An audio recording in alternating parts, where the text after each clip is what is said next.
The Islamic Connection is the name of this lecture, and it's quite a story.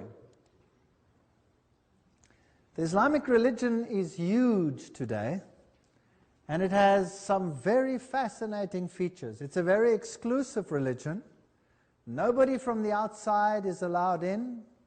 If there are pilgrimages to Mecca, only those of the Islamic faith are allowed to go to these pilgrimages. It is an exclusive religion. Evangelism in Islamic countries is totally forbidden. This religion has full control of the entire territory which it controls. Now, who and what is Islam? Now, I've known many people from the Islamic faith. As a professor at the university, many of my students were of the Islamic faith. And I can tell you that I have very high regard for them. They are conscientious, they are serious about their faith, they believe that they are doing the right thing, they have a very high standard of what is right and what is wrong, and they will stand for principle. These are all wonderful ideals by those propagating the Islamic faith. And they are loyal like no others. Of all my students, I can honestly say that the students that came from the Islamic faith were loyal beyond anything that I could mention. So let me pay tribute to them. You will remember that we in the lectures discussed that the Knights Templars had two aspects of their religion. The one was for the Goyim, for the uninitiated, and that, according to Morals and Dogma and all the testimonies relating to this issue, was Catholicism. So the outside world got Catholicism. The inner esoteric circle had Luciferianism. That was what happened in Catholicism. Do you think it might be possible that exactly the same thing could be happening in the Islamic faith? That there is an inner circle and an outer circle? That the inner circle has one faith and the outer circle gets Goyim religion, the Islamic faith? And that controlling them both is a central organization which is seated where? Well, the Bible says that it is seated in Rome and nowhere else. The Bible says that the beast is Roman. It comes out of the Roman Empire, and Islam does not come out of the Roman Empire. The controlling force in the Bible is Rome. This is an interesting point. So if we look at this tremendous rival religion, which in numbers equals Catholicism, what is its origin and why is it there? These are very important questions. This is a mighty, mighty religion.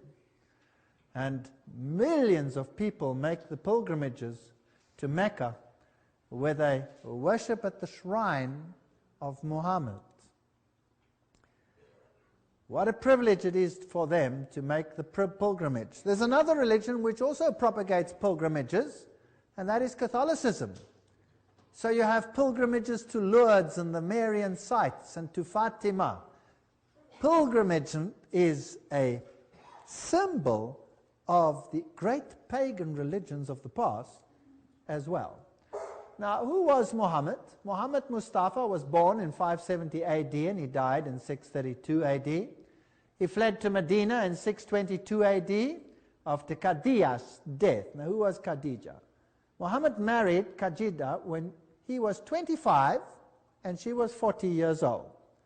Her cousin, Varakwa, was a Roman Catholic, and she came from a Roman Catholic convent. So we could say she was a Roman Catholic nun. She was super rich. She lived in a convent, and she had the whole of the economy, basically, in her hand, and she employed this young man, Muhammad, whom she then also married.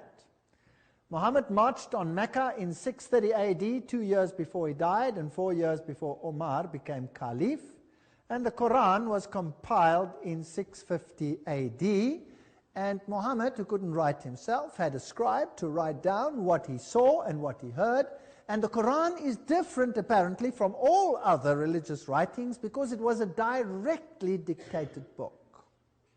So it is not just transcribed by a prophet, so they teach, but is the very word of God, and therefore it must always remain in its original Arabic language. That is what is taught in the Islamic religion. The symbol of Islam is the sickle moon and the star. The star within the sickle moon. Now, where does this symbol come from? And who is Allah? Well, let's go to some interesting quotes, also from encyclopedias of religion and etc. Allah, he was the moon god who married the sun goddess. Together they produced 3 goddesses who were called the daughters of Allah. These 3 goddesses were called Allat, Al-Uzza, and Manat. The Encyclopedia of Religion mentions that Allah is a pre-Islamic name corresponding to the Babylonian Bel. Fascinating. So this is an ancient pagan religion, and Bel, or Baal, is the deity. We read in Morals and Dogma, page 451, the Arabian word Aldebaran means the foremost or leading star, and it could only have been so named when it did precede or lead all others. The year then opened with the sun in Taurus and the multitude of ancient sculptures both in Assyria and Egypt, wherein the bull appears with lunette or crescent horns, and the disk of the sun between them, are direct allusions to important festivals of the first new moon of the year, and there was everywhere an annual celebration of the festival of the first new moon when the year opened with Sol, the sun, and Luna, the moon, in Taurus, and the symbol of Taurus is that one over there. The crescent and disk combined always represent the conjunctive sun and moon. That means basically the male-female deity. Male-female aspect.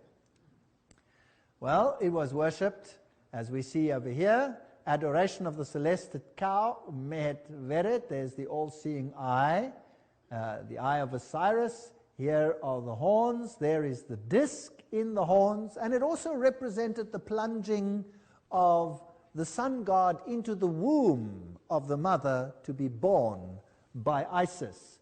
So the horns are also a representation of the moon, the sickle moon. So in later religions, or from Babylon itself, Assyrian style, there you have the half moon with a solar disk in it. And the same over here, enlarged. Note that this is Baal Hadad, the birth of the sun. If we go to Mesopotamia, we'll find the old symbol of Baal and Bel was exactly the same, the half moon and the star in it, representing the birth of the sun. Isis and Osiris, the male-female aspect. So this would be Ashtoreth and Tammuz, or Isis and Horus, the male-female. The same you find in Egyptian, as we have already discussed it. This is Baal worship, this is Lucifer worship in his male-female form. Now, the papacy has exactly the same thing, because the Pope is today the representative of the Babylonian religion. So when he says the Mass, he has a round wafer disc, its roundness coming as a symbol of Baal. And after a Mass, it is placed in a monstrance, which is a half moon. So then you have the birth of the sun, and you have it symbolized in this form. Here's another monstrance in which the host is placed, representing the birth of the sun. So Catholicism uses the symbol of the half moon with the sun or the star in it. Here's a Roman Catholic church in Germany, and it has this interesting clock on it, which I photographed. There's the moon, and there is the star. And this particular star here has 8 points. And as this clock moves around, of course, every time the long arm and the short arm intercalate, you have the birth of the sun god. Baal Hadad, Baal Hadad, Baal Hadad, every now and then, every hour of the day. Very interesting. So the symbol of Catholicism is the moon and the star, hidden, of course, in many other symbols as well. We find Islamic symbols in the strangest places. Let us go to the state of Louisiana, and here's a police car of New Orleans, and we see the Islamic symbol on it. Here is the supervisor's car. You can see it quite clearly. Now that would be all fine and well, but let me take you to the Church of the Lady of Guadalupe in New Orleans. Here is the symbol on the front of the altar. Here is the typical cave where they have Mary within the cave. Inside this little cave chapel, you have Mary inside the grotto, a typical pagan symbol, with all the notes of thanks for her intercessions. And if we go inside this little church, we have all kinds of interesting icons and pictures, and this sad picture over here of people actually believing that there is merit in touching one of these icons.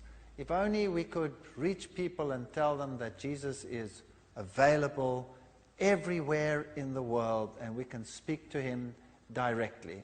But why I'm taking you to this chapel is not only to show you the Marian idolatry, but to show you this stained glass window where they have the Islamic sign right there, and to disguise it, of course, they say New Orleans City Police. Now, what have the police got to do with a place of worship?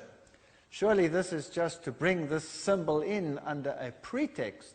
Now, if you really use the Islamic symbol correctly, you would have to turn it around, because the moon is a representation of the uterus upside down, like the boat mast situation. And here you can see it perfectly. Well, if you do that, then of course you have the goat of Mendes. So these Islamic symbols are found also in Roman Catholic churches under various disguises. Now, this ancient religion existed before Islam, and the initiates of this religion, as we saw in Morals and Dogma, were the insiders, like Origen, for example, and the Bishop of Alexandria. These were the initiates who harbored the ancient religion. And they were Christian, so-called, but of course they were not Christian. They just propagated that for the Goyim, Catholicism. True Christianity, they fought tooth and nail and tried to eradicate, and they tried to eradicate the Word of God, as we saw, by changing it. Now, Islam arrives on the scene way after that. So the true harborers were in Christianity before they were in Islam, and they were in two places, Alexandria and Rome. Alexandria was eventually taken over by Christianity, and the bastion, the great library, was destroyed, and the final seat of the occult knowledge was in Rome. So Rome is the seat of the ancient occult knowledge before Islam even appeared on the scene. That is the fact. And this ancient occultism had a potent enemy. Who was that enemy? Christianity. Christianity was growing in the place where the disciples had taught it. Christianity was growing in the heartland of the Middle East, Asia Minor, all the way up to India, the Bible says, into the north of Africa. That is where true Christian doctrine prevailed. They kept the Sabbath. Only Alexandria and Rome did not keep the Sabbath. Alexandria soon disappeared as a seat, and then the Sabbath was not kept in Rome. Very interesting history. So the symbol that Catholicism uses is the star and the sickle moon, and this star, by the way, is exactly the same star as is used in Islam. Isn't that interesting? I wonder who gave rise to whom. Obviously, the one who is first can only give rise to the one who comes second, and not the one second give rise to the one who comes first. Isn't that correct? If we think about it. So, in Catholicism, we find the half moon or the sickle moon with the deities in them. We find Mary replacing Jesus Christ as the mediatrix of all graces. The mediator, the sole mediator and advocate, is replaced by Mary. So here in this Roman Catholic monastery, Christ puts the crown of thorns onto Mary, and she has the holes in her hands. Mary is always depicted as coming out of a cave. Now, the ancient deities always came out of a cave. Loyola, the Jesuit, received all his information in a cave, and it is interesting that Mohammed received all of his information in a cave. That's paganism. That has nothing to do with Christianity. Now here we see in Islamic countries, in this particular one over here, we have this strange structure over here, and we have a statue of Mary on top of it. And Mary there appeared, apparently, as this little gazelle. But before the king shot it, it changed into Mary, and she told him to build a monastery. And that she did, or that he did, and there is the monastery high up on a hill. Now, whenever I find a monastery high up on a hill, I'm very interested, because high hills were pagan high places, where they sacrificed to pagan deities. It is interesting that all the cathedrals in the world are built on pagan places of worship. Even the Vatican is built on a pagan site of worship. Nothing has changed. So when I came to this particular place in the Middle East, I went to look for the ancient place of worship, and sure enough, on the hill, there it is, the triple arches of the ancient deity of sacrifice in the cave, as per usual. It's interesting that Mary always appears in the cave. In Fatima, she's in the cave. In Lourdes, she's in the cave. The Pope is always visiting the cave and worshipping in the cave. As Osiris represented the sun in Egyptian law, Isis represented the moon, but the truth is that Osiris represented the male active generative powers of nature, while Isis represented the female passive or prolific powers. That's Encyclopedia of Freemasonry. So it's actually a form of nature worship. These people would do well in the Bohemian Grove, worshipping the trees. The Templar revelation identifies Isis as the Black Madonna on no less authority than a former head of the Priory of Zion. The Black Madonna cult is century to the Priory of Zion. To them, at least, there is no doubt about the significance of the Black Madonna. You see, Osiris was both black and he was white. And he's worshipped as black and he is worshipped as white. Mary is worshipped as a black Madonna and as a white Madonna. So we have all these interesting nuances. The Hittites used the symbol of the half moon and the solar deity. This symbol today, of course, is used by none other than the United Nations. Well, let us travel to an Islamic country today. Here is a Catholic cathedral in Amman. And I'm photographing this Catholic cathedral standing at the mosque. So I'm standing on the ground of the mosque and I'm photographing the Catholic cathedral right opposite. Now, it's interesting how Catholicism and Islam stand side by side in all the Islamic countries. And every time, I'm so surprised to see the cathedral and the mosque next to each other. You see, if you know the inside religion, behind the scenes, they're actually the same. So if I look at the symbolism on the outside of the Catholic cathedral, I have the symbol of the sun, because it was the symbol of the sun worship. And the cross, of course, the symbol also of the sun god. And there is the symbol of the sun. If I go across the street, and there is the great Abdullah Mosque, one of the finest, built by King Abdullah. On the gates, you have the symbols of the sun. Same symbolism, same religion. On top, of course, now, here you have the moon, the sickle moon, which the Catholic Church had on the clock. It was a symbol of Baal, or Baal. Inside this mosque, there are, of course, no pews, because in Islam, you bow down and kneel on the floor, on the carpet. And if you look up at the tremendous dome, you have, again, the great solar blazes in this wonderful building. Islamic dress, well, you can look at old-fashioned Catholic nuns, and you will find that the dress is identical. Catholic nuns wear the same dress as Islamic women of Orthodox faith. This is the great mosque in Damascus. Fascinatingly, inside the mosque, right inside, is the shrine and there is a Muslim man praying at this shrine. Now, who's he praying to? Is it to Allah there? No. He's worshipping a relic of the dead, because this is the shrine of none other than John the Baptist. Now, if you know something about Johannsenites, we've spoken about that, then you can already pick up, if you pick up the name John, you have Johannsenism, then you have secret societies blended in the background. And they claim that this place has the head of John the Baptist.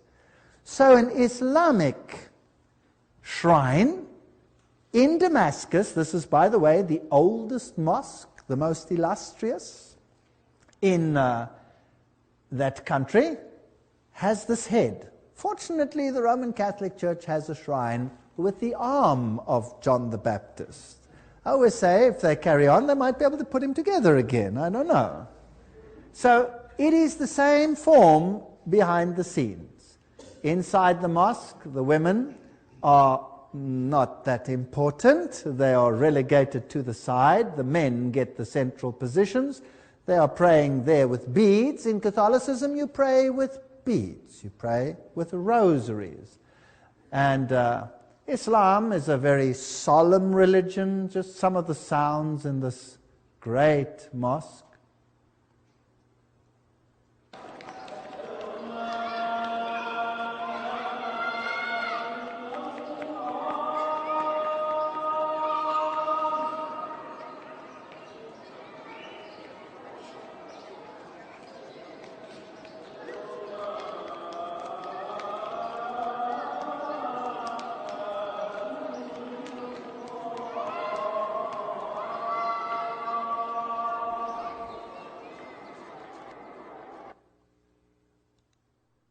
Now, which other religion has the priesthood just for men?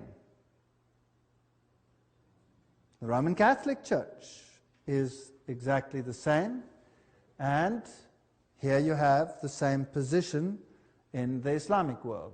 The Islamic all-seeing eye, this is a very prominent structure that is used in all of Islam, and you will not find a taxi cab anywhere in the Islamic countries that will not have the all-seeing eye there as a protection.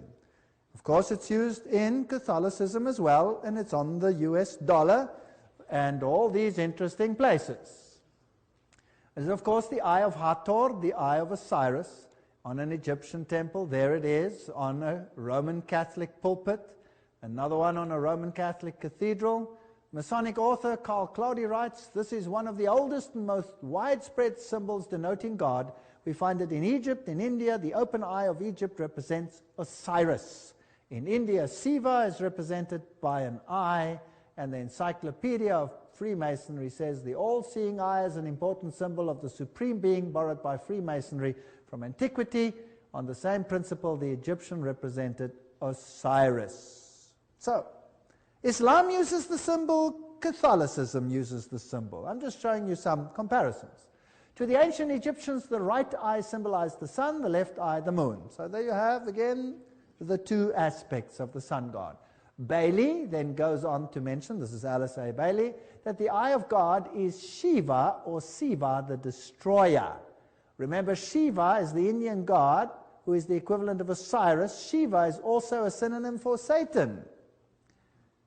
Is it possible that both religions in the inner circle worship the same Lucifer, but that the outer court knows nothing about this? Well, who was Baal? Encyclopedia of Freemasonry. Whenever the Israelites made one of their almost periodical deflections to idolatry, Baal seems to have been their favorite idol. In Tyre, Baal was the sun, Ashtoreth the moon, and so we have all the evidence that they know exactly what they're doing. There is no contradiction here, for Set is the Egyptian devil and Shiva is the Indian god of destruction. Both names, Set and Shiva, are listed in the Satanic Bible as another name for Satan. And Elena Petrovna Blavatsky affirms, now we have to remember that Shiva, Palestinian Baal, or Moloch, and Saturn are identical. Is it possible that both religions serve the same master behind the scenes and that the masses are deceived, just like in Catholicism? Beautiful people who are kept ignorant And the sincerity of the Muslim duped and misused because they are goyim, catechumens. Elena Petrovna Blavatsky links Set to Satan. Hermes, the god of wisdom, is called Tot Tat Set, Satan. All of these. Ancient Egypt, Set was worshipped under obscene homosexual rituals. And they had temples in which they had these homosexual rituals. For example, the Luxor temple. Now, I have lots of slides of the Luxor temple because I was there. I took many pictures at the Luxor temple, but I'm not going to show them to you because they are pretty naughty. Have you ever been? Who's been to Luxor here? Well, if you've been to Luxor and you go to the one wall, you will see that the phallus was very important. And the pictures are not for display. I have them, but I won't show them. Now, this is an ancient pagan site, the Luxor temple, one of the great relics of past times. Now, here we're going into the entrance, and oops, what's that? That's a mosque. Now, where's that mosque built? You don't mean the mosque is built into the Luxor temple? Is that possible? Well, let's go a little bit closer. Yes, there it is.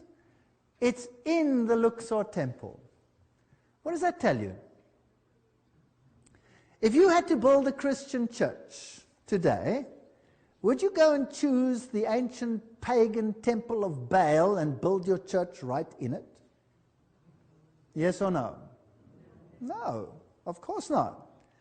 But what if the secret religion is really the same old ancient religion of Lucifer worship? Would you then perhaps do it? Perhaps, yes. So there they've done it.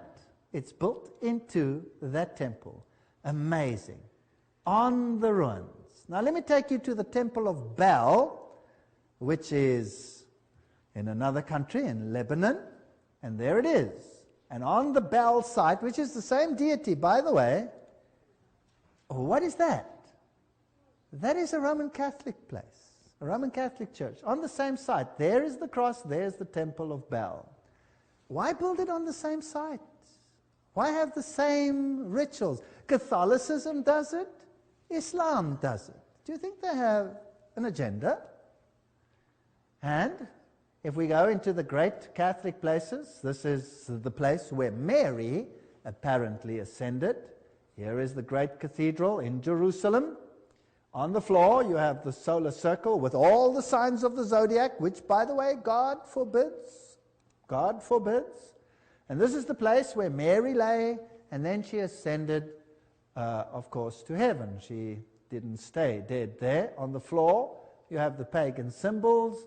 You have all of these interesting mitzotoms and what have yous, and the pentagrams, upside down pentagrams, all symbols of Lucifer. And then in the paintings, this interesting star.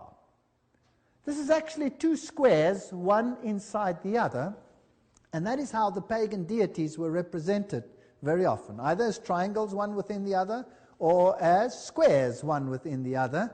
And the squares, one within the other, were often used for Isis and Osiris. There you see it in the Roman Catholic Church, dedicated to Mary. Also on the floor of that Roman Catholic cathedral, you have the boat, you have the waves, the water, you have the P and the X. Remember that Morals and Dogma told us that that was the staff of Osiris. So that means it's actually a male phallic symbol, and the boat would be the womb. This is a very naughty picture in a nice setting. Nobody would know what that really means. Nobody would really guess that that is an obscene picture, unless you read what the Masons say about it. Now, isn't it interesting that the ship with its mast in the half moon was also the same depiction? So here is a Roman Catholic cathedral built like a Phoenician ship. Now, what has a Phoenician ship got to do with Roman Catholicism? Unless, of course, it is the womb. Now, let's ask Albert Pike to explain this to us.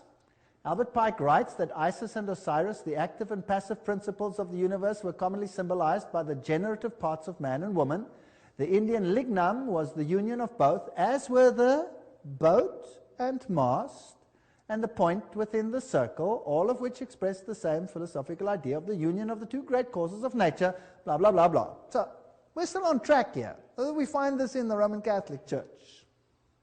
Inside this Knights Temple, we've been there before, but I want to show you something else. Remember last time I showed you the double-headed eagle? But I'm now going to point your attention to the floor. Oops, what is that? That's an 8-pointed star. Now, who does the star represent? Well, there's the Star of Islam.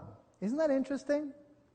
The two are identical. There's the Star of Islam in various forms. So we find the star in Islam, we find it in the Catholic cathedrals, we find it especially dedicated to Mary, and we find it in the Islamic world.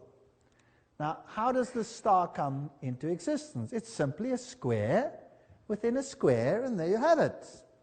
If you want to have the Star of David, you just take the triangle within the triangle, and you have it. There you go. It's a sex symbol. It's occult. It's very occult, in fact. So now, here's an interesting story of a man who claims to have been a Jesuit. His name is Alberto Rivera. And he claimed that Cardinal Bea, the Jesuit general, personally instructed him on the origin of Islam. According to Rivera now, the Roman Catholic Church started Islam on purpose to take the Arabs under their control and to secure Jerusalem. Fascinating. This is, of course, highly ridiculed in the literature. Nothing like that ever happened. But let me digress and speculate a little bit. Who was first, Catholicism or Islam? Catholicism was first. And Catholicism had a major problem. You see, the Byzantine Church initially was on the side of Rome, no problem. In fact, the Byzantine emperor elevated the Roman pontiff to his level of corrector of heresies of the entire world. So yes, the Byzantine Church and Rome were initially one. Only after about 1,000 years did a split come between the Orthodox and the Catholic Church, when the Orthodox Patriarch refused to accept and acknowledge the supremacy of the Bishop of Rome.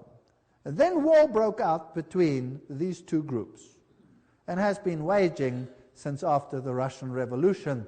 Now the Orthodox Church is saying, I'm sorry, I'm sorry. So that's been resolved.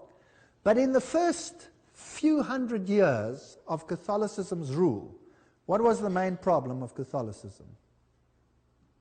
Who was the problem? The true Christians. The true Christians, because Christianity had spread in the Middle East. Wouldn't it be nice if these supposed Christians of Rome could use an organization to eradicate Christianity and replace it with another form of their religion? Front organizations. They're very good at it. You know, the Jesuits created who? Freemasonry to do the work. If something, they banned Freemasonry, and if something happens, they say, oh, it wasn't us, it was Freemasons. Isn't that right? Or they blame the Jews. No, it's not us who rule the world, it's the Jews, it's them, it's Zionism. But in actual fact, it's Catholicism. Now, if the occult world wanted to gain control, and the occult world controlled Rome, why not control all occultism? Wouldn't that be interesting? I'm just speculating. I can't prove this. I'm just saying that that's what Rivera said. Rivera said, nobody believes him. So let's have a look at what happens. Fatima is a very interesting place because Islam controlled Spain and Portugal once upon a time, and the Pope is here in front of the statue of Fatima. There's the shrine, the Fatima link. A Vatican insider, Dr. Malachi Martin, has said that based on the message of Mary, in a personal visitation, John Paul believes there will come a day when the heart of Islam, already attuned to the figures of Christ and of Christ's mother Mary, will receive the illumination. I like these words. You know, they sort of ring once you get to know them. It needs a second Fatima, in which they will recognize him as God's vicar on earth. So who must be recognized as God's vicar? The Pope must be recognized as God's vicar. Then, with fellow travelers like the Church of England, the Episcopal Church, and others of like mind, the Pope could be worshipped as the infallible Holy Father by over 1/2 of the world's population. I'd like to correct him. All of the world's population. But that's besides the point. Now, early Islam, which area did it occupy? This area. This area. Who ruled over here? Who ruled there? Only Christianity. Before there was Islam, that is where Christianity was. And so Islam took hold of this area. Then, by AD 750, Islam progressed and took over all this, including Spain. That's fascinating. Spain and all this Asia Minor area was controlled by Islam. Did you know who ruled in Spain? It was the Visigoths. And the Visigoths had a different gospel to Catholicism. They were more in line with the Ostrogoths, who actually were Sabbath keepers. Problem people that had to get sorted out there maybe for a while. Just speculating. AD 900, there they go, withdrawing from the north of Spain. The Franks were very strong Catholic supporters. Slowly, slowly, Islam is moving out. And there, this whole area controlled now by Islam. 1100, they're in the south of Spain. In the south, there's a group which is more independent than in the north. Tremendous battle, the Spanish area. And then they control this area. And AD 1500, they're out of Spain. The West Roman Empire is totally Catholic. This is Catholic. And Rome controls the Catholic world. And Islam controls this area. Today, this is the Islamic distribution, and there are two sects, the Sunni and the Shia, and they control vast areas. A huge area, but initially where Christianity was, today you can put Islam. There's an interesting story that some say that the red fez comes from having dipped the blood into the Christians, having dipped the fez into the Christian blood at Fez. Whether that is true or not, I would not wish to speculate, but it's interesting. Gary H. Carr, remember, speaks of the ancient mystery religion controlled by Freemasonry and the Illuminati and the World Council of Churches. Now, what if the true mystics behind the scene, the power mongers, are really in Rome, and that they control everything, including this other religion, through insiders? And then, if you put all the pieces together with all the references that there are tremendous links between the Templars and the Islamic secret societies, the Ismailis, the Karmatites, the Fatimites, the Druzes, and the Assassins. Now, the Assassins were interesting because they would kill themselves to gain an advantage. They could blow themselves up to destroy others. Do we have something like that today? Oh, yes. So nothing's changed. History is repeating itself. Now, who were these secret societies that were in cahoots with the Templars, or did the Templars control them? Who knows? Let's read about the assassins. Degrees of the assassins was thus as follows. First, there was the Grand Master, known as Sheikh al-Yabal, or Old Man of the Mountain. Second, the Dial Kerbi, the Grand Priors. Third, the fully initiated Dias. Fourth, the Rashifs, the Associates. Fifth, the Fadais, devoted. Sixth, the Lasiks, or law brothers. And lastly, the common people, who were to be simply blind instruments. Does it sound familiar? The poor blind Goyim's catechumens. Designs against religion were of course not admitted by the order. Strict uniformity to Islam was demanded from all the lower rank of uninitiated, but the adept was taught to see through the deception of faith and works. So here we have a whole nation's subject to these insiders, using them as human cattle. Wouldn't you feel sorry for them, like we have to feel sorry for ourselves, because we've been duped like that as well? Thus, by the law of paradise, the assassins enlisted instruments for their criminal work and established a system of organized murder on the basis of religious fervor. Nothing is true and all is allowed was the ground of their secret doctrine. The Jesuits have the same doctrine today, which, however, being imparted but to a few and concealed under the veil of the utmost austere religionism and piety, restrained the mind under the yoke of blind obedience. Poor people, duped by satanic insiders. Now, the Fatimites was another group that took over. The founder of the Fatimite dynasty of the Caliphs was Ubaydallah, known as Mahdi. Societies of wisdom were instituted in Cairo. Dar-ul-Qimat, or the House of Knowledge, by the sixth Khalifa Hakim, who was raised to a deity after his death and is worshipped to this day by the Druzes. Under the direction of this man, the Grand Lodge of Cairo was formed by the Fatimites and continued the plan of Abdullah. And there were a number of degrees, 9 in all. Their method of enlisting proselytes and systems of initiation, blah, blah, blah, are absolutely those which Weishaupt used for the Illuminati. So, there's no difference between Rome and these folks. It's the same organization. Is it possible that they've used thesis and antithesis for thousands of years, if you like, to rub up the remnants of Christianity and opposition? And later, when the Orthodox Church split, what did they do? They created an empire called the Ottoman Empire, which went in and slaughtered the Serbs, who were Orthodox, and slaughtered the Romanians, who were Orthodox. They raped the women. They threw the children in the air. They caught them on the ends of their bayonets. They decimated whole Orthodox areas. Incredible. And what escaped to the north into Russia, it didn't escape the sword of communism, Lenin and his murderous band. There has been a religious war since Christ died. And who is being rubbed up?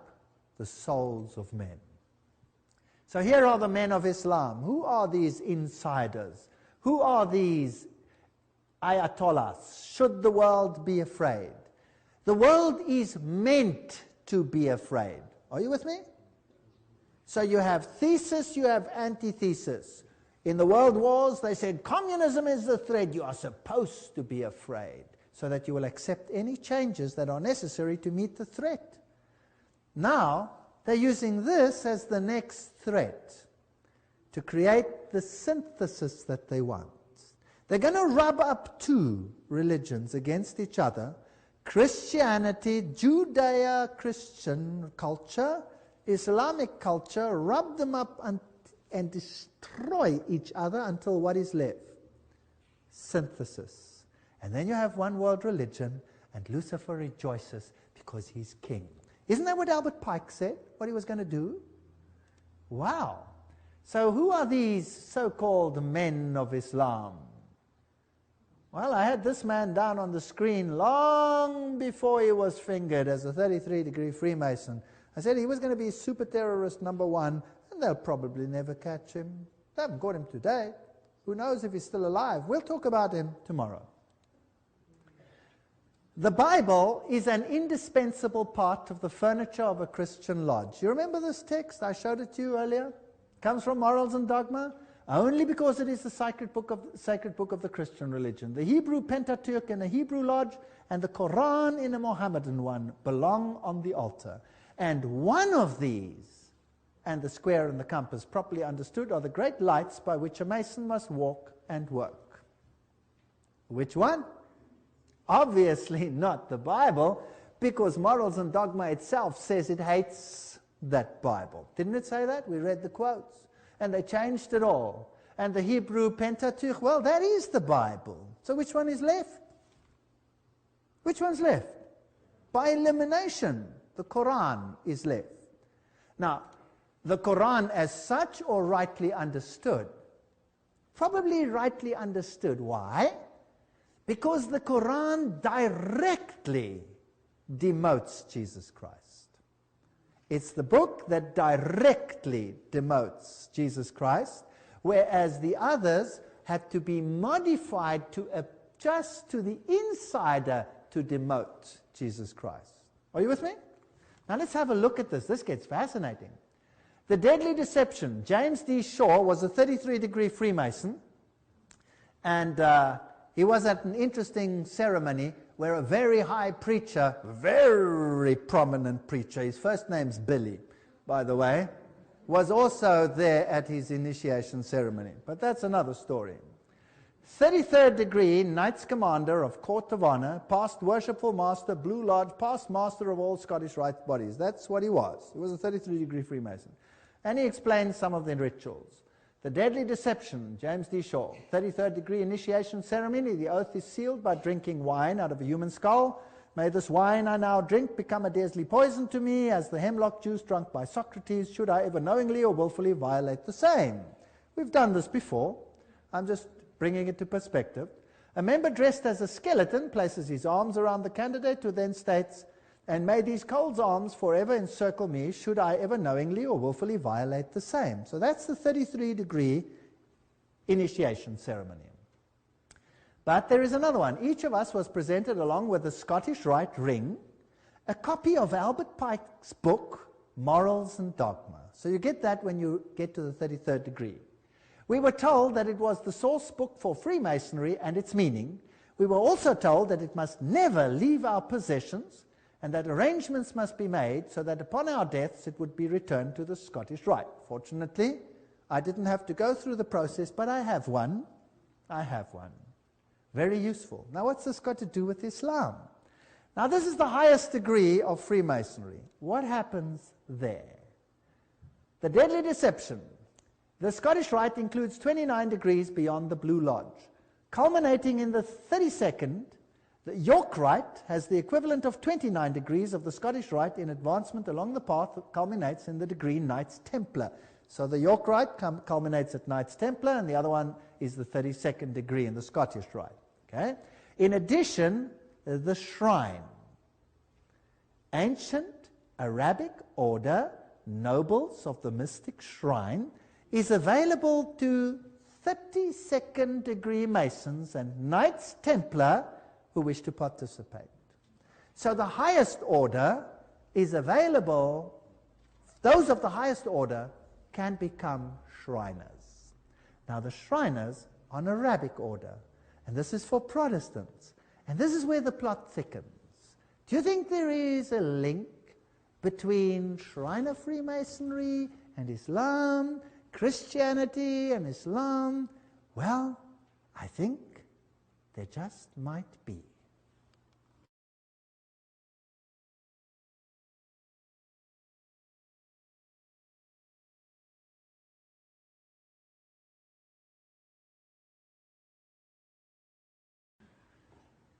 We were talking about Shriner Freemasonry and how it links Islam to the secret societies. Let's continue our interesting little investigative study. The shrine, the ancient Arabic order, nobles of the mystic shrine, the shrine is the show army of Masonry.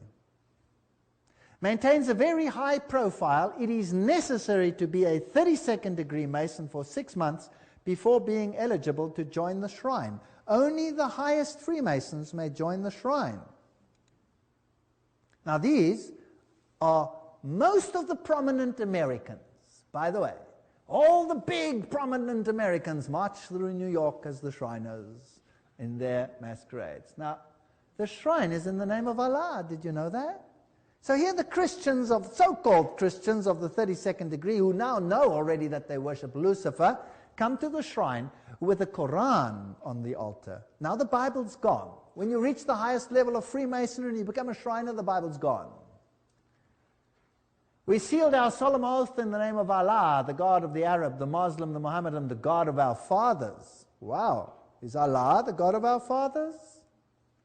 Here's the oath. In willful violation whereof I incur the fearful penalty of having my eyeballs pierced to the center with 3-edged blade, my feet flayed, and I be forced to walk the hot sands upon the sterile shores of the Red Sea until the flaming sun shall strike me with a livid plague, and may Allah, the God of Arab, Muslim, and Mohammedan, the God of our fathers, support me to the entire fulfillment of the same. Can a Christian make such an oath? Yes or no? Obviously not. So Masonry is nothing other than the ancient mystery religion, and Jesuits are the ancient mystery religion, and Islam is the ancient mystery religion behind the scenes. And who do you think controls it all? Rome. Rome controls it all. So how would you like it if I said that I believe that Islam and Catholicism behind the scenes is one and the same thing?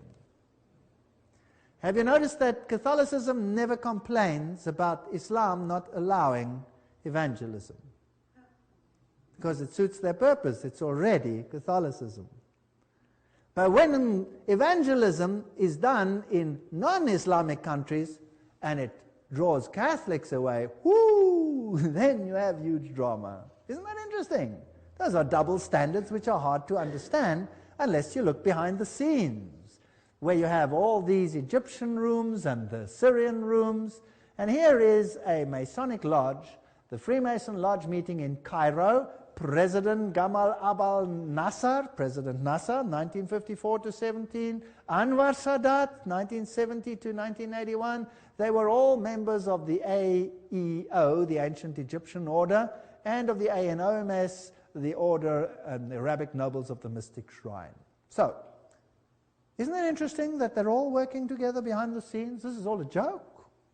Here is Judge Raghib Idris, ex-governor, Grand Master of the Sovereign Grand Commander of Egypt. There is the fez as their symbol.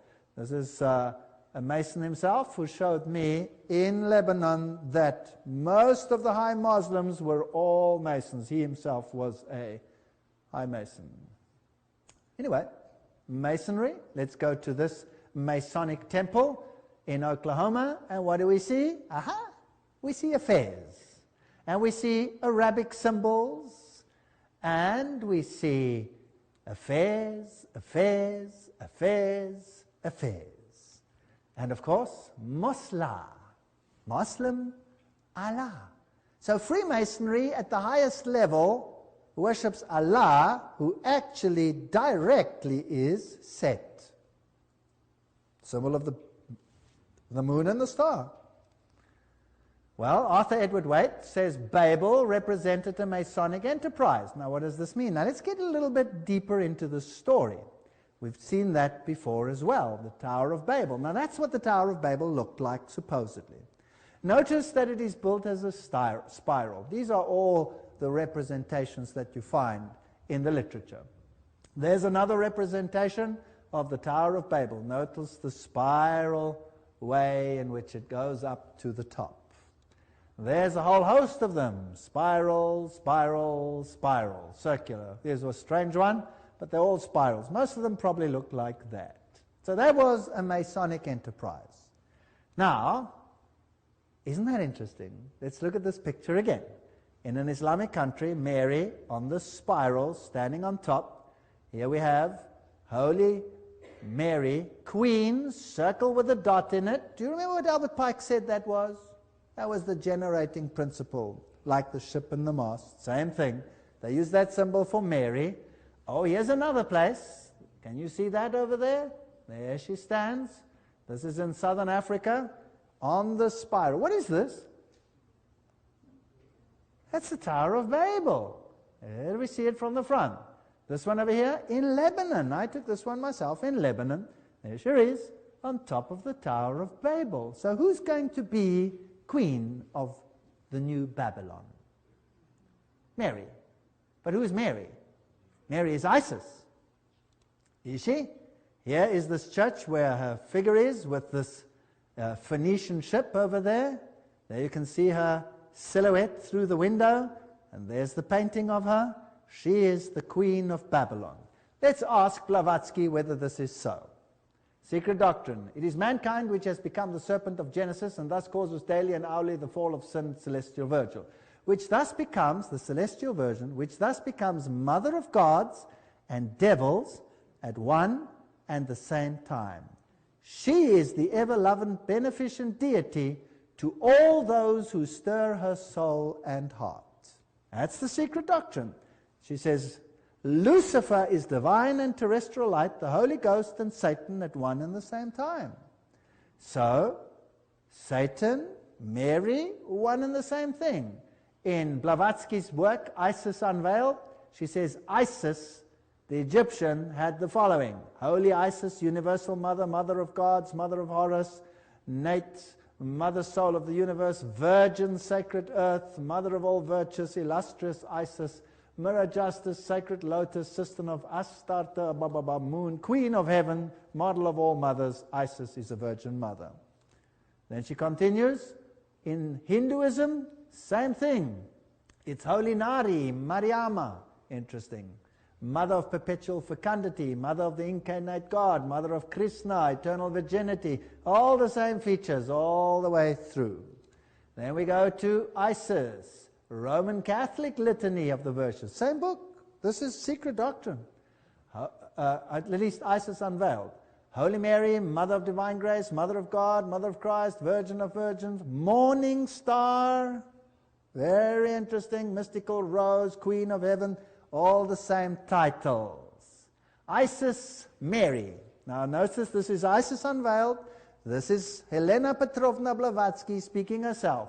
When Cyril, the Bishop of Alexandria, oh well, what can you expect? Of course it was Alexandria, had openly embraced the cause of Isis, the Egyptian goddess, and had anthropomorphized her into Mary, the Mother of God, and the Trinitarian controversy had taken place. From that moment, the Egyptian doctrine of the emanation of the creative God of Emphet began to be tortured in 1,000 ways until the councils had agreed upon the adoption of it as it now stands.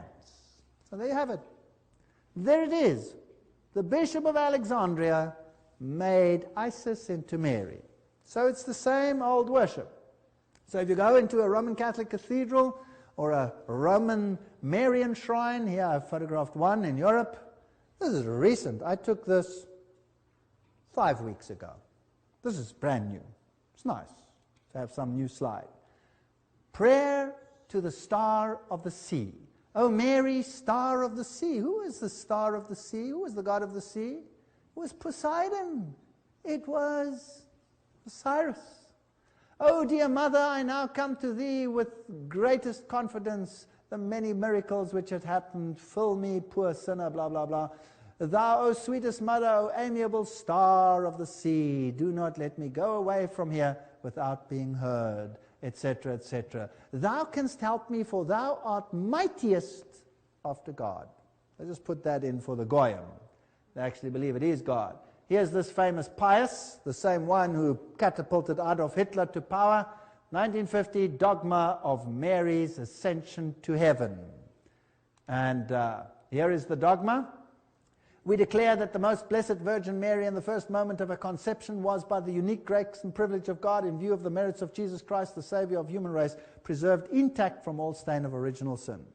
Now, this doctrine is incredibly important because now Jesus has his merits because of his mother and not because of his father. Remember that. Jesus has the traits of his mother. Can I burn that sentence into your head? Jesus has the traits of his mother. That's what this doctrine teaches. I will give you the Protestant preachers saying exactly the same. Interesting. Here, Focus magazine, Maria soll Göttin werden. Mary must become a goddess.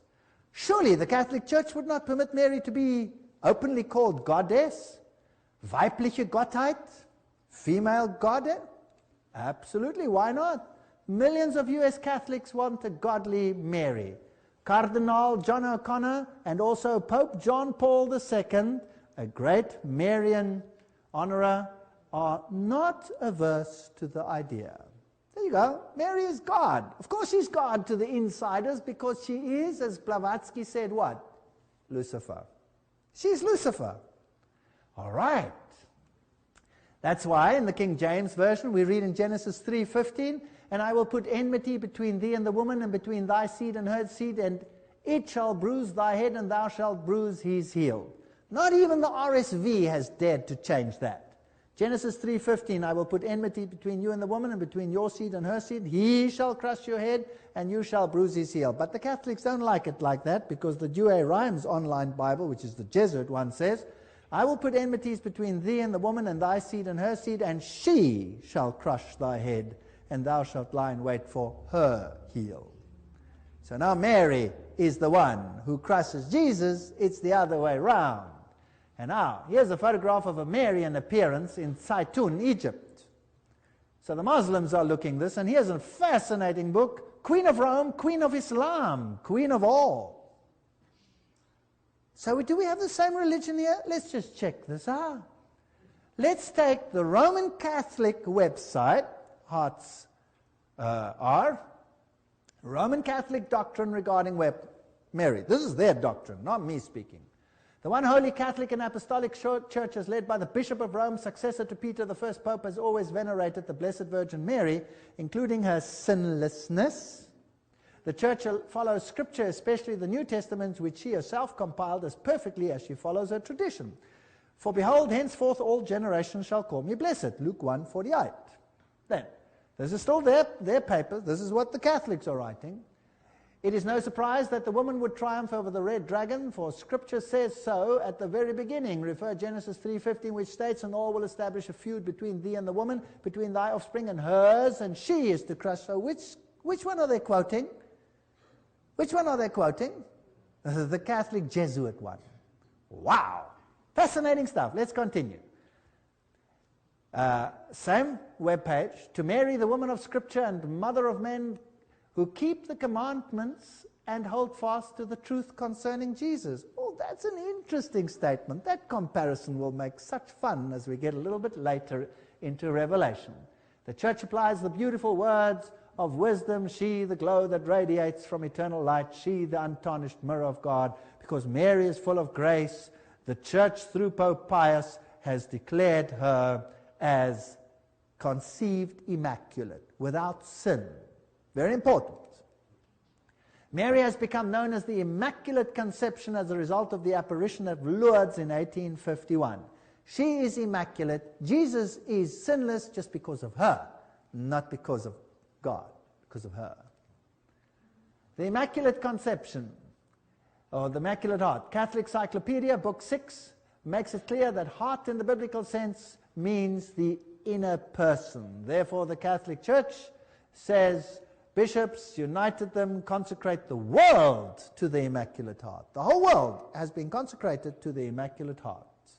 Now that's fascinating. Let's read a little bit on.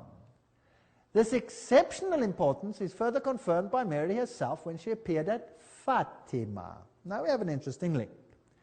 You have seen hell, then come the visions, we've discussed them, the vision of hell, Russia would be consecrated.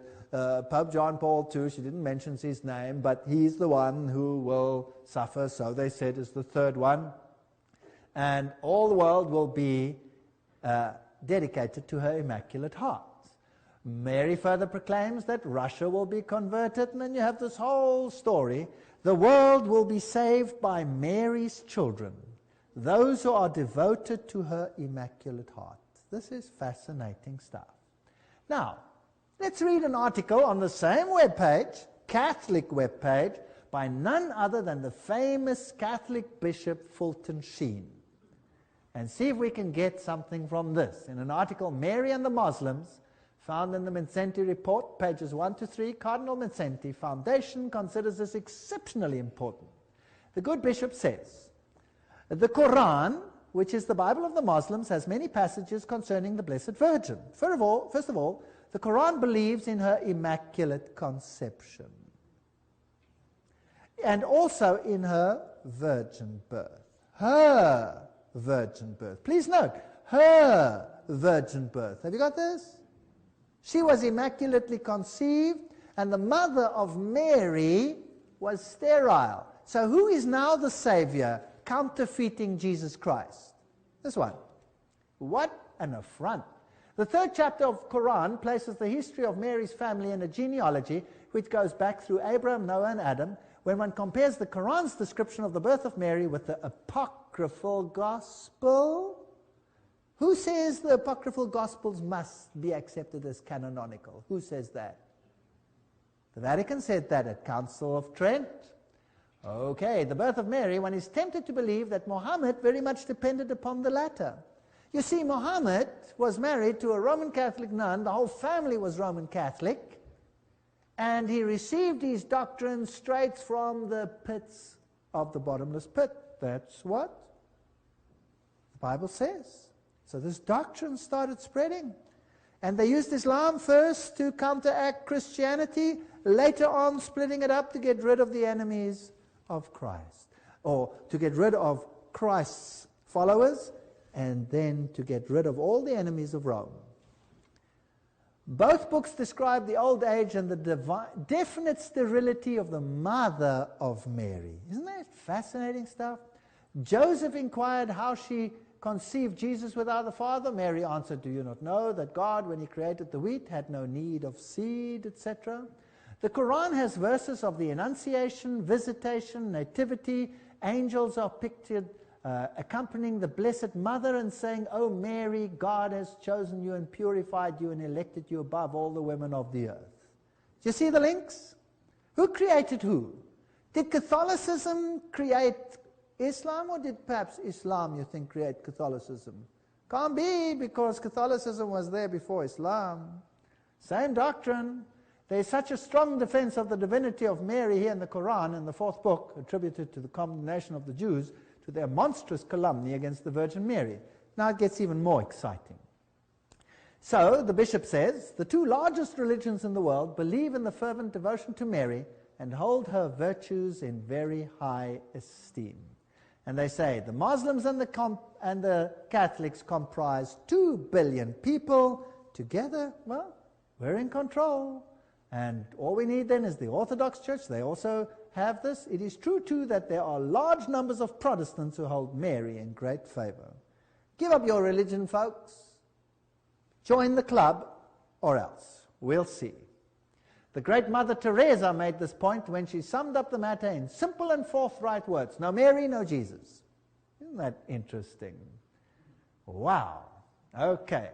So recognition of the Immaculate Conception by the world will tend to bring a closer relationship between the great Christian denominations, Catholic and Orthodox, as well as between Christianity and Islam.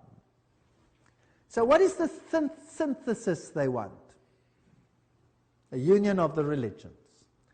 What does Freemasonry teach?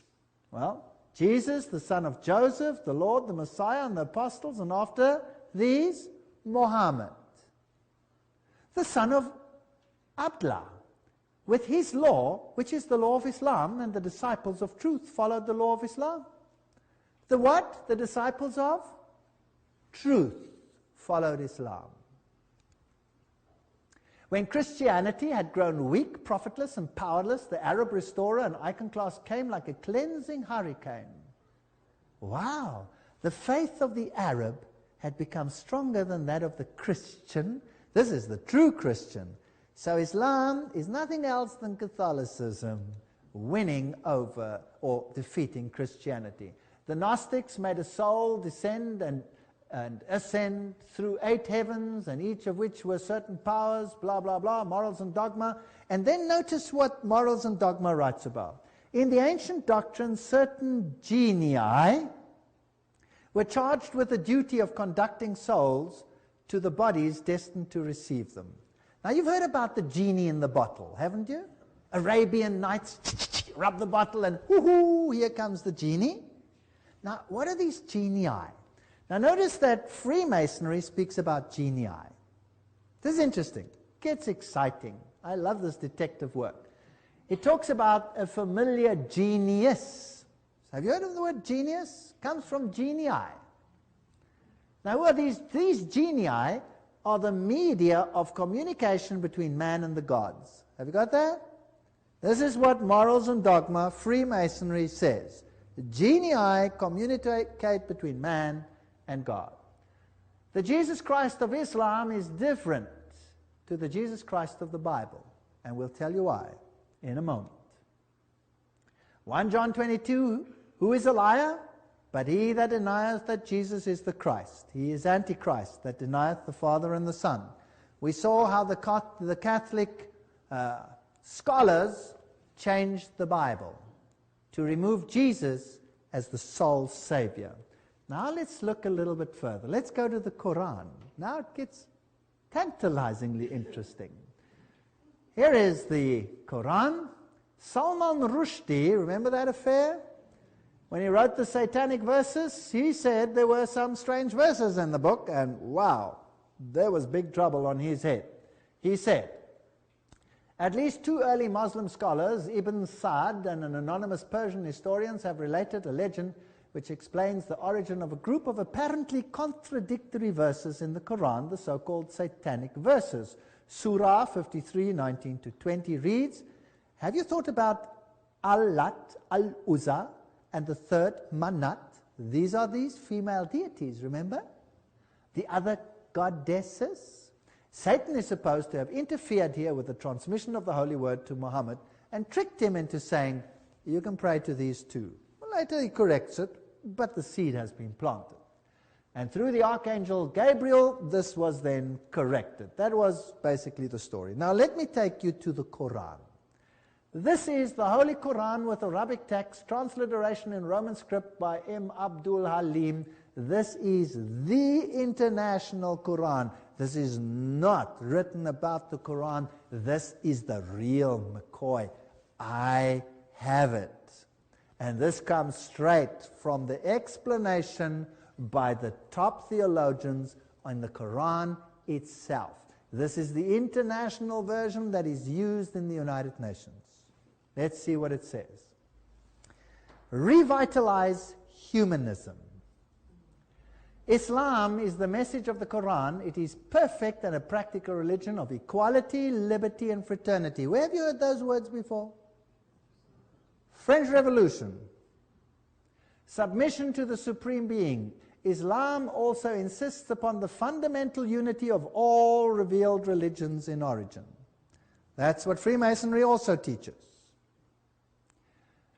Then they have a section which says, with spirits. There has always been a class, generally called rationalists, mainly including philosophers and scientists, who now deny the existence of association, speaking with the spirits.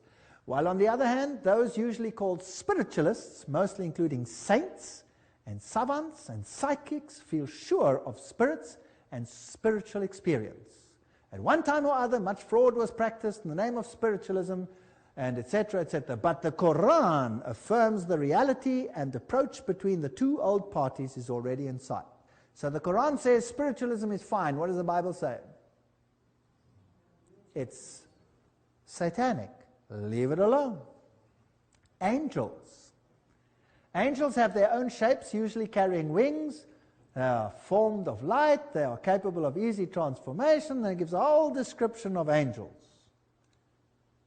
Angels particularly approach people at the time of their death with good or bad tidings according to the situations. They descend, fear ye not, nor grieve, and they quotes the Quran, smite their faces and their backs, they descend with blessings, etc., etc. And there's another class of beings. What's that? Genii. Now where did we read about them? In Freemasonry. Next to angels come genii, who are formed by fire. The well-known Iblis or Satan, this stands straight in this Quran, being the head of this creation. They had close contact with the Prophet Solomon. So in other words, Satan is the head of the genii, and the geniuses are the ones, like Plato and the others. And then you get devils. These are the bad guys. So, genii are not bad, and Satan is their head. Is that not interesting? In the Quran. It would appear from the Quran that man is superior to the angels and the genii. They make themselves perfect. And they talk about 6-day periods, and they talk that we came into existence through evolution. And now let's see about the doctrine of Jesus Christ. This is where we're heading. And of Christ in the Bible and the Quran, but the Quran says Christ was altogether saved from the indignity of the cross. Christ never died on the cross. That's what the Quran teaches. Who also teaches that? Spiritualists, the insiders. Because Christ, remember, didn't die for you. Did you see that Hort taught the same thing? Who translated or created the Greek text for the modern Bibles? He said the same thing, that Christ was spared. And as if by a miracle of likeness, someone else of the same features was crucified by the Jews under illusion. Says the Quran, verse 157, and they, Jews, said in boast, we killed Christ Jesus, the son of Mary, the apostles of God, in the knowledge of God, but they killed him not, nor crucified him, but it was made to appear to them, and those who differ therein are full of doubts, with no certain knowledge, but only conjectures to follow for a surety. They killed him not. What does that say? Jesus did not die for you. This is satanic occult teaching. Verse 158, nay, God raised him up unto himself, and God is mighty wise, and there is none of the people of the book but must believe in him before his death. So, the Quran is directly against Jesus Christ, and the insiders in the Western world are directly against Jesus Christ, and so the Jesuits. While the Jews claim to have killed Christ on the cross, it is also a cardinal point of faith to the Orthodox Christian churches that Jesus Christ gave of his life on the cross. He was buried after crucifixion. On the third day he rose again, blah, blah, blah, that he met his disciples and was afterwards taken up bodily to heaven. In fact, this is the belief which formed the basis of the theological doctrine of blood sacrifice, vicarious atonement for sins, which is, however, losing its force with the modern age, an age of action and retribution. Isn't that what Hort said? Yes or no? Is there a difference between the Catholic theologians and Islam? Yes or no? None whatsoever. Who is controlling who? God is indignant, says the Quran, explanation here. God is indignant if Christ is believed to be God himself. Christ is not even the Son of God, but only an apostle like several others. The same hatred for Jesus Christ comes out over here as we saw the theologians influenced by the Jesuits reveal. Now, this is a tremendous quote from the book Home Missionary. I like this quote. The Savior has said, he that believeth on the Son has everlasting life. And he that believeth not the Son shall not see life. But the wrath of God abideth on him. He says again, and this is life eternal, that they might know thee, the only true God, and Jesus Christ whom thou hast sent. Mohammedanism has its converts in many lands, and its advocates deny the divinity of Christ. Shall this faith be propagated and the advocates of truth fail to manifest intense zeal to overthrow the error and teach men of the pre-existence of the only Savior of the world? So basically what I'm doing is I'm showing intense zeal to overthrow the error and to show you that it is a lie. Oh, how we need men who will search and believe the Word of God, who will present Jesus to the world in his divine and human nature, declaring with power and in demonstration of the Spirit that there is none other name under heaven given amongst men whereby you may be saved. Oh, how we need believers who will now present Christ in life and character, who will hold him up before the world as the brightness of the Father's glory, proclaiming that God is love. I spoke to one Muslim imam who converted to Christianity. And I said to him, my friend, what is the difference that you have found between your previous Allah and Jesus Christ? And he said, the only difference between the two is, for God so loved the world that he gave his only begotten Son, that whosoever believeth in him should not perish. That is the difference. Allah, a God of war, a God of retribution, a God that sends his people into destruction, promising them celestial virgins on the other side and eternal bliss and hell on earth and hell in heaven for all women. And Jesus Christ, who says we are all equal before God. Nobody has the right to submerge the other's character in himself. You are free agents before Jesus Christ. Yes, it says, wives, submit to your husband as in the Lord. Husbands, love your wife as the Lord loves his church. My Jesus is my husband in that allegory, if you like. He's never forced me to do anything. Never ever has Jesus forced me to do anything. Anything I do for Jesus Christ, I do because I want to do it.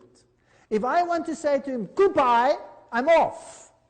Will he stop me? Will lightning come from heaven and I'll go sizzle fits? No. Jesus is the most fantastic being in the universe. Gives you absolute freedom of choice, allows you to choose for him or against him, and the only thing he has in his defense is, when I be lifted up, I will draw all men to me. Love is the character of God, and love is the only thing that may conquer. Otherwise, we will have perpetual hell. I was asked once by someone, I won't say, he asked me, but what if the other side wins? Won't you come over? What a strange question. I said, I've read the last chapter. Jesus wins. But even if you are right, even if the other side wins, let me tell you something, I'd rather be dead. I'd rather be dead than live a life of perpetual hell under a control freak who has fascism as his government and has puppets who do his will and his bidding. And those that do his bidding, he showers with whatever earthly junk he can give them. But love, which comes from freedom of choice, he's incapable of giving. He hasn't got the power to give it. He's nothing to give. He's bankrupt. If Jesus Christ is not victor, we might as well be dust. But thank God, Jesus is going to be victor. This is the message for our time. The Encyclopedia Britannica says, deviations in the Quran from the biblical narrative are very marked and can in most cases be traced back to the legendary anecdotes of the Jewish Haggadah and the apocryphal Gospels. Who controls those secret writings? Rome controls them today. Rome says you must believe them. The Jewish Kabbalah, the Zohar, the Sefer Yetzirah, those are the ones. And we find writings of Abraham and all of these supposed writings. Now, well, the Sefer Yetzirah is also said to be the work referred to in the Quran under the name of the Book of Abraham. These are the occult writings that create these books. The coming of the Redeemer. What does the Kabbalah and all these say? The abominable calumnies on Christ and Christianity occur not only in the Kabbalah, but in the early editions of the Talmud. In it, it says about Jesus, that one, such a one, a fool, a leper, a deceiver of Israel. All these terrible words about Jesus Christ. What's this slide doing here? The Pope and actor Jim Caviezel, who acted the part of the Christ in the movie The Passion of Christ, kneeling down before the Pope. Isn't the Pope papacy uplifting Jesus Christ here? Isn't it? Well, if you watch carefully, Mary is the one who receives a lot of attention. Peter kneels down and asks Mary for forgiveness. Yes, if they were to come straight out, nobody would believe. But what if you present a gospel for the Goyim and you attract them into this religious net, which at its core is a lie? What about poor Islam? What about exactly the same thing? The outer core is taught Islam with the most rigorous, exacting things that these poor people have to do on a daily basis. And the insiders don't even believe it. They worship Lucifer direct, and they're the most licentious of all people. Millions of people being deceived in the world. Isn't that a catastrophe? Should we not stand up and say, God is love, give your lives to Him, and split with these lies that are being taught in Catholicism and Islam and in Hinduism and in Buddhism? In Buddhism, you sit and you empty yourself until there's nothing left, and then you start levitating because you are weightless, you have become nothing. Jesus Christ says, I have come to give you life to the full. I will fill you with myself. And what do all these other religions do? They empty you until you are a shell and there's nothing left of you. What a terrible deception. And all these exacting rules and rituals. It is terrible to not have Jesus Christ and the freedom that we have in Him. Look at this. This is the truth behind the scenes. Here you have rock stars bowing down before the Pope. You have Yasser Arafat's kissing the Pope's ring. Protestant preachers, what do they say on the issue? Well, let's listen to May 30, 1997, on the David Frost program. Billy Graham said, I think Islam is misunderstood too, because Mohammed has a great respect for Jesus. Ha! Has he read what they say? And he called Jesus the greatest of the prophets except himself, man, exalting himself above the Son of God. And I think that we're closer to Islam than we really think we are. Billy Graham, aren't you speaking Masonic language? What about Robert Schuller? Did an interview with Larry King referring to a meeting with the Grand Mufti. Schuller bragged, I have seldom met with a man whom I felt an immediate kinship of spirit and an agreement of faith and philosophy quite like I have with the Grand Mufti of the Muslim faith. What are these Protestant preachers doing? Larry King live interview with Robert Schuller, Christmas Eve 1999. King asking why he met the Grand Mufti. And why are you here? The idea of bringing religions together, right? Absolutely, says Schuller. We are in totally new era. The age of being able to indoctrinate people is finished. King, does this visit, Robert Schuller, give you encouragement? Schuller, oh, absolutely. The Grand Mufti said religion is like rain that falls. The extremists pollute the pure water. I predict we're going to focus in the next millennium as religious leaders to clean up the pollution in religion. Wow, I think those that don't want to go along with the synthesis, the pain of the separateness is going to become so great that the troublers of Israel, those who say, there is no other name under heaven and earth whereby you can be saved, they're going to be in trouble. Maybe this is the last time you will hear a message like this. Who knows? Take note. Benjamin Chavis, he was the former vice president of the National Council of Churches. What did he have to say? He stated that his ministry has always been ecumenical and interfaith. There's a linkage between Judaism, Christianity, and Islam, and I believe that there should be a great trialogue, not dialogue, but a trialogue between these three great revealed religions. In 1997, he announced he is converting to Islam and becoming a member of Reverend Louis Farrakhan's Nation of Islam. He claimed that he still believes in Jesus Christ, but he expects his announcement to shock many of the Christian friends and fellow members of the clergy. And then he goes on to say, he also insists that it really hasn't changed. Nothing's changed. He states, if you pour water from one glass to another glass, the composition of the water is the same. I am who I am. No difference between Islam and Christianity.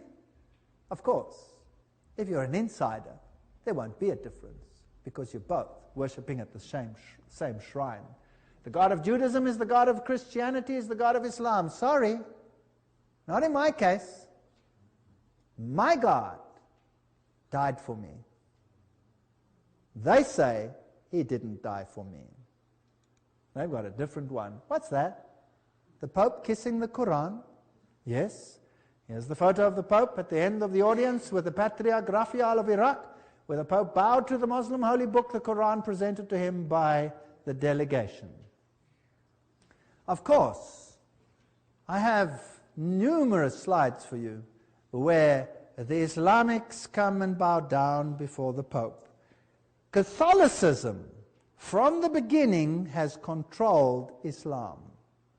Islam is just a tool of esoterics to indoctrinate people into accepting a synthesis. And we are right at the end of time. Revelation 18 verse 4, and I heard another voice from heaven saying, "Come out of her, my people, that you be not partakers of her sins, and that you receive not of her plagues."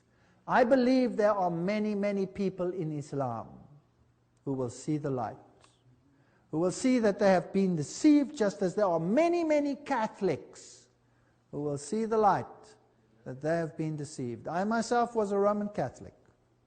Here I am, a living witness to this fact. And the truth has set me free.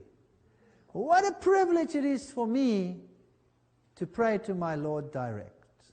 What a privilege it is to me to walk with Him on a daily basis, to experience Him, to know that He exists, to talk to Him, to walk with Him, and away with all these rituals that mean absolutely nothing but bondage. As for me and my household, I would serve the Lord, and I would appeal to every Christian to follow the Word and do what it says, and then none of us will be lost. Thank you very much.